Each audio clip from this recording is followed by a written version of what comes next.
Moses leaving for Egypt, also known as Moses' journey into Egypt and the circumcision of his son Eliezer, is a large fresco, 350 centimeters times 572 centimeters, painted around 1482 by the Italian Renaissance artist Pietro Perugino and his workshop. It is located on the south wall of the Sistine Chapel in the Vatican as the first scene in the cycle of the life of Moses, starting from the altar wall. Pope Sixtus IV commissioned the decoration of the Sistine Chapel in 1481 to 1482 to celebrate papal authority and the continuity of divine covenant from the Old Testament to the New.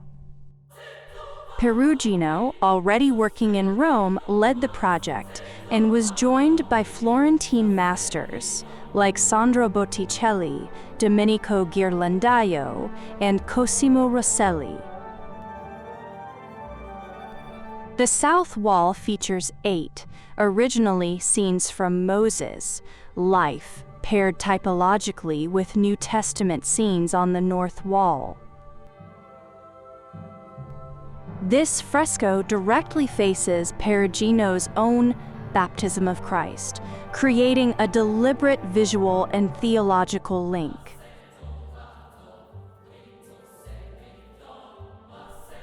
Perugino's workshop, including assistants like Pinturicchio for landscapes and minor figures, and possibly others such as Andrea de Sisi or Rocco Zoppo, executed much of the work due to its scale.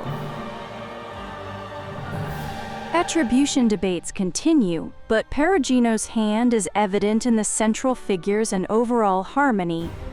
The fresco draws from Exodus chapter 4, verses 18 to 26. Here is why Moses spent 40 years tending sheep in the desert.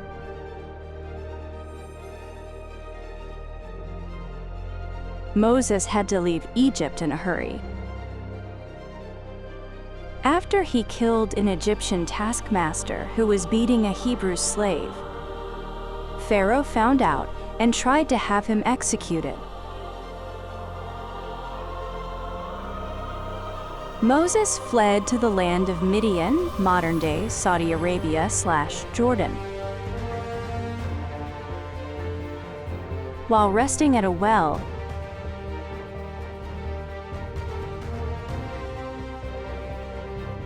he protected the 7 daughters of Jethro, a Midianite priest, from some aggressive shepherds.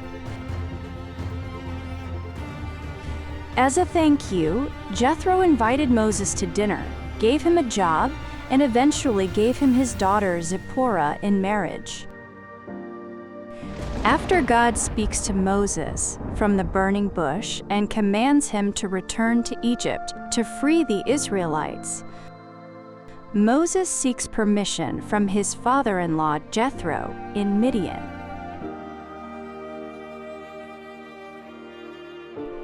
He then sets out with his wife Zipporah and their 2 sons, Gershom and Eliezer. On the journey, at an inn, God confronts Moses, possibly for neglecting circumcision, a sign of the covenant. Zipporah quickly circumcises their son Eliezer with a flint knife, saving Moses' life and fulfilling the ritual. The painting condenses this multi-part story into one continuous narrative scene. A common Renaissance technique called continuous narrative, allowing viewers to read the story from right to left or across planes, much like a medieval manuscript illumination brought to life. The fresco unfolds in a serene, expansive, hilly landscape typical of Perugino's Umbrian style. Key elements include foreground and central action. Moses, identifiable by his consistent yellow and green robes across the Sistine Moses cycle, stands prominently, staff in hand. To his right is Zipporah, often in flowing blue or elegant drapery. An angel appears in the center, instructing Moses about the circumcision. On the right, Zipporah kneels and performs the circumcision on young Eliezer, with Moses observing nearby. Background scenes. The background on the left depicts a group of shepherds, echoing Moses' earlier life as a shepherd in Midian. On the center, Moses and Zipporah bid farewell to Jethro, her father, before departing. A caravan with camels and porters evokes the journey. Landscape and symbolic details. A gentle rolling terrain with slender trees, rocky outcrops, and distant mountains creates perspective and space. A prominent palm tree symbolizes Christian sacrifice and victory. Two birds are shown mating in the sky, an allusion to cycles of natural renewal and, by extension, spiritual rebirth. Groups of elegantly dressed women in flowing Renaissance gowns, a motif shared with Botticelli and Ghirlandaio, enhance the graceful, courtly atmosphere. Shepherds and livestock in the midground add pastoral serenity.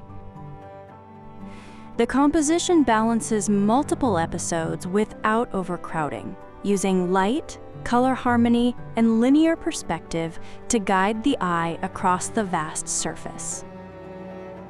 This is not merely an illustration, but a profound typological statement. Circumcision as covenant and prefiguration. The ritual marks the physical covenant between Yahweh and the Israelites. Early church fathers like St. Augustine interpreted it as a spiritual circumcision, directly paralleling Christian baptism, the opposite fresco. This reinforces the Sistine program's message. The old law, Moses, finds fulfillment in the new, Christ and the papacy.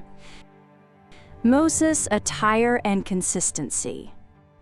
His yellow-green robes unify the entire Moses cycle, emphasizing his role as lawgiver and prophet.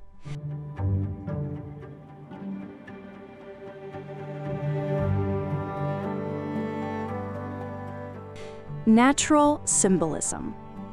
The palm and mating birds tie biblical history to themes of sacrifice, renewal, and divine order, echoing the chapel's broader liturgical function.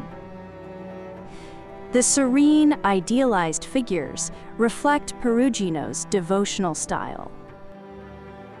Graceful poses, soft expressions, and harmonious colors evoke peace and piety rather than drama.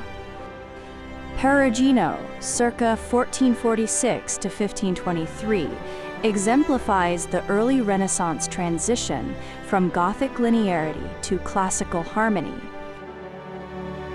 His Umbrian sweetness, delicate figures, luminous landscapes, and emotional restraint influenced his pupil Raphael. Here the fresco showcases masterful fresco technique, Buon fresco on wet plaster for durability, and workshop efficiency. The flowing draperies and elegant crowds show Florentine influence, while the open, atmospheric landscape is quintessentially Perugino, Pinturicchio. In the broader Sistine context, these pre-Michelangelo frescoes established the chapel as a visual manifesto of papal legitimacy, linking Sixtus IV's authority to Moses and Christ. Though later overshadowed by Michelangelo's Ceiling and Last Judgment, Perugino's work remains a pinnacle of 1480s Renaissance narrative art. This fresco rewards close looking. It is both a dynamic biblical retelling and a sophisticated theological argument, executed with Perugino's signature elegance. Visitors to the Sistine Chapel can still see it in situ, where its scale and placement create a powerful processional effect during papal liturgies.